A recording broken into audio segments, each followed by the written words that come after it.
அவ ஒரு பெண்ணினுடைய ஜாதத்துல செவ்வாய் 11ஆம் பாவத்துக்கு சப்ளாடாக வந்து சூரியனோட சாரத்துல இருந்து குருவோட உபசாரத்துல இருக்காரு. ஒரு எக்ஸாம்பிள்.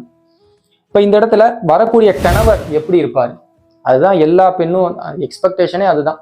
இப்போ கல்யாணத்துக்கு வந்து வரன் தேடுறாங்க அப்படின்னா கேட்கக்கூடிய அடிப்படை கேள்வி எப்படி சார்?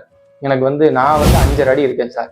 என்னோட கணவர் வந்து என்னை விட ஹைட்டா இருப்பாரா, அல்லது எனக்கு ஈக்குவல் ஹைட்டா இருப்பாரா, அல்லது என்னை விட ஹைட் கம்மியா இருப்பாரா? இப்போ வரக்கூடிய கணவர் வந்து நல்ல பாடி பில்டா இருப்பாரா? அவருடைய ஹேர் ஸ்டைல் வந்து எப்படி சார் இருக்கும்? அது மட்டும் இல்லாம அவர் வந்து என்கிட்ட வந்து எப்படி பழகுவாரு? நல்லா சிரிச்சு பேசுவாரா, அல்லது வந்து எப்ப பார்த்தாலும் வந்து கடுகடுன்னு பேசுவாரா, அல்லது நான் கேட்கறதெல்லாம் வாங்கி கொடுப்பாரா, என்னை எப்பயுமே வந்து ஒரு ராணி மாதிரி வச்சிருப்பாரா, அல்லது வந்து எனக்கு நான் எப்ப கேட்டாலும் ஷாப்பிங் வந்து கூட்டி போவாரா? இந்த மாதிரி நிறைய எக்ஸ்பெக்டேஷன் வந்து இப்ப இருக்கக்கூடிய பெண்கள் கிட்ட இருக்கு. இப்ப இதெல்லாம் ஜாதக ரீதியா எப்படி சார் பாக்குறது? இப்ப செவ்வாய் நம்ம பார்த்தோம் அப்படின்னா கணவனுடைய குணாதிசயங்கள் அப்படிங்கிறது பிரதிபலிக்கும் அவங்களுடைய ஜாதகத்துல.